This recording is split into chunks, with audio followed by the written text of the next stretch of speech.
Ben Shapiro was on Laura Ingram's show on Fox News, and these are always fun. So I have 3 clips to show you here. Let's just start to break this down. Here's the first clip where Laura Ingraham is talking about whatever. What happens when a liberal journalist attends a Trump rally amongst the actual people? Well, writing in the Chicago Sun-Times, columnist Neil Steinberg recounts last week's presidential rally that happened with the steel workers, and he recounted it this way. "We need steel," Trump said. "We need steel plants. I look at the faces of you people. I could be one of you. I like you guys." Well, that struck me as either sincere or an amazing facsimile. The workers, for their part, couldn't give him a standing ovation because they never sat down. I left the hall thinking, Donald Trump is going to be reelected in 2020. The Democrats don't have anyone who can touch him. Bank on it. Don't hate me for being the one to tell you. Joining me now for reaction is Ben Shapiro, editor of the Daily Wire. Ben, I read that, and I thought, that's at least an honest liberal view. He hates Trump. He can't stand Trump. But going to a rally and seeing the reaction of the people and thinking, Kamala Harris or Cory Booker, are they really going to get the mojo going? What are your thoughts there? Bernie Sanders.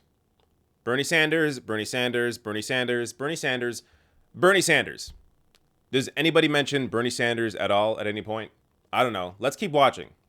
But I'll just tell you that no, nobody mentioned Bernie Sanders throughout this entire 5-minute segment. But let's go to the next clip.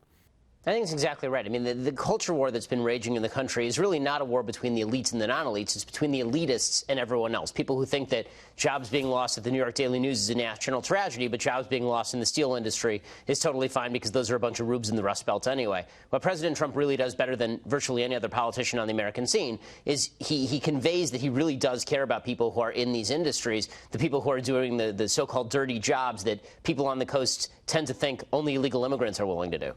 All right, here's where the fun starts. Let's go through some of these awesome Shapiro quotes. Here's the first one. Actually, this one I kind of agree with. The culture war is between the elitists and everyone else. Yeah, that's true. But the way he's talking about it, he frames it as, oh, well, we, of course, on the right, we're for everyone else. The liberals, the Democratic Party is for the elitists. Let's be real here. Both parties are for the elite. Both parties are bought by big money. They both serve their big-ass donors. Neither of these parties give a shit about anybody else. It's that simple. So the kind of framing that Trump and the Republican Party are on the side of workers is absolutely hilarious. Which brings me to the next quote here. What Trump does better than virtually any other politician on the scene is that he conveys he really does care about people and the people that are in these industries. Yes, he conveys that. He pretends to, he conveys that if you are fooled by his bullshit. He definitely pretends to be on the side of workers. But if you actually dive into the policies, the data, Trump isn't for the workers. So a perfect example of this, the Trump Republican tax cuts for the rich that were passed in December. Remember when wages were supposed to be raised? How that was supposed to really help the working class people? What's happened since those tax cuts were passed? Well, here you go. Wages were supposed to rise after Trump's tax cuts. Instead, they've fallen. And just look at that graph. They have dropped significantly. Yet, on the other side, what are Democrats doing? Honestly, not much. The majority of Democratic politicians aren't doing much about this. But there are a few rare politicians that do fight back. One of those people is Bernie Sanders. Whether he's rallying against Disney greed at an Anaheim workers rally or introducing a Senate bill protecting employees fired for union organizing, Bernie Sanders clearly stands up for workers. But again, nobody mentioned this. No one talks about Bernie Sanders because Fox News knows. They see the polls. Bernie Sanders continues being polled as the most popular politician in the country. There is a reason they only bring up Cory Booker or Kamala Harris, because Bernie Sanders is incredibly popular across the spectrum. Whether you're white, black, brown, me, you, it doesn't matter. Everyone loves Bernie Sanders. Now, let's go to the last clip here. They are hoping, obviously, that 2016 was an outlier, and they're going to blame it on anything. They'll blame it on Hillary Clinton being a bad candidate finally, or they'll blame it on Russian collusion, which they have yet to prove. But what they won't acknowledge is that there's a systemic problem inside the Democratic Party, and screaming Medicare for all and running a Hillary Clinton clone like Elizabeth Warren is not going to fix the giant gap that they have with the middle of the country, whom they still consider a bunch of bitter clingers working jobs that they would never deign to get their hands dirty doing. Listen, I'm a guy who's from the coast, right? I'm from L.A. I spent some of my time in Cambridge, Massachusetts. I am an elite by any of these standards, but the bottom line is that the people in the middle of the country are doing work that is as important or more important than the people on the coast who are sitting in their coffee houses writing scripts. This guy's hilarious. Now, let me try. This is the amount of straw men he creates could, I don't know, scare off an entire country of crows. It is unbelievable, the shit that he comes up with. So, okay, what people like Shapiro like to do is they like to pretend that the left is like one single mind and they all think the same. So he says, you know, the left or the Democratic Party. Yes, if you're talking about the Democratic Party, I agree. They don't have many answers. And that's because, just like the Republicans, they are largely bought by their big donors.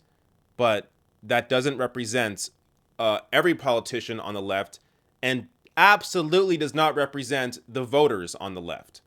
So let me try and go through some of this crap. Here's a quote. They are hoping that 2016 was an outlier, and they are going to blame it on anything. They'll blame it on Hillary Clinton being a bad candidate finally. Let me stop there. Before the election, people like me were saying that Hillary Clinton was a terrible candidate, that it should have been Bernie Sanders against Donald Trump. So, yeah, if you want to say the Democratic Party is maybe now just waking up to Hillary Clinton being a bad candidate, sure. But people like, whether it's progressive YouTubers like me or the Young Turks or Secular Talk or Humanist Report, I mean, Jimmy Dore, I mean, go on and on, Majority Report, people that are actually on the left, progressive voices or left-wing voices, we're talking about this long before the election. So this is not, you know, news to us. Or they'll blame it on Russia collusion.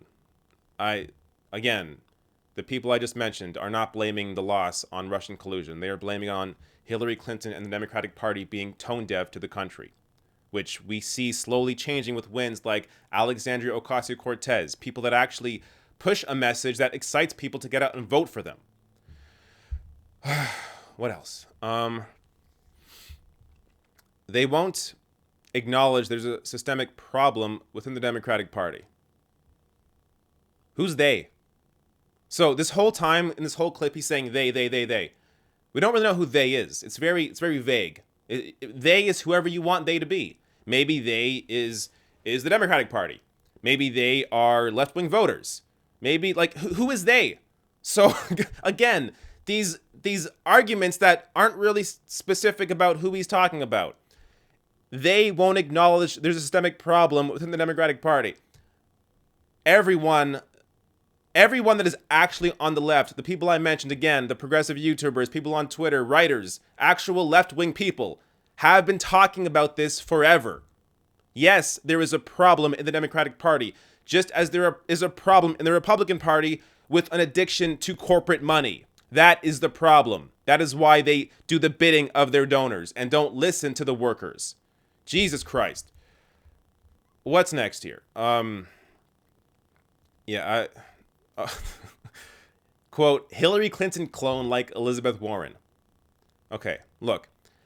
I definitely have my issues with Warren. I've criticized her numerous times on different, mostly strategic choices.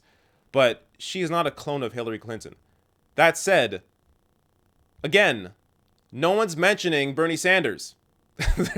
They have to create any distraction to act like, oh, the Democratic Party. Yeah, well, Elizabeth Warren, Cory Booker, Kamala Harris, Kirsten Gillibrand. What, Bernie Sanders, what? Who's that?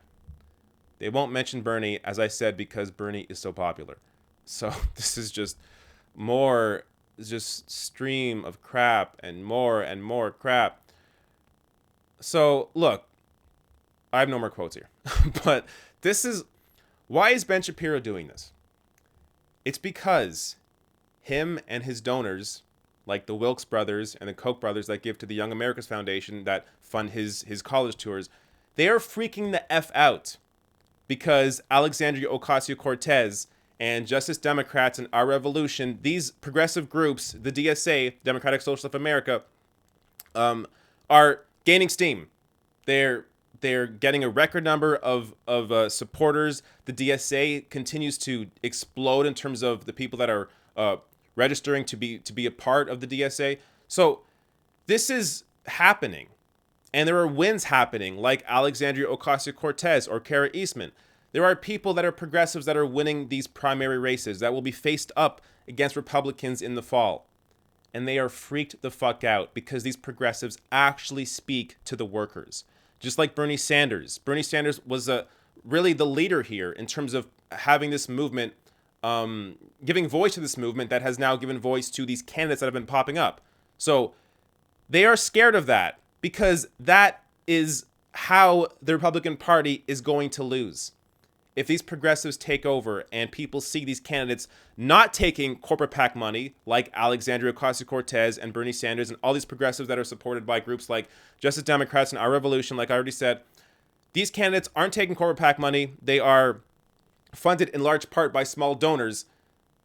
People recognize that and can recognize that, hey, these people, because they're not corrupted, because they aren't taking this money, they will actually listen to me as a voter. There are finally politicians now running that are running for the people. And these fucking conservative donors are freaked the F out. Why am I saying F? I just said fuck. Are freaking the fuck out because of that. Because they can't control the narrative anymore. Because they are now realizing, oh my God, Alexandria Ocasio-Cortez was able to beat Joe Crowley, an establishment Democrat, even though she was outspent 10-1. That means the money can no longer completely control politics as it once did. And they're scared shitless. And you know what? They should be.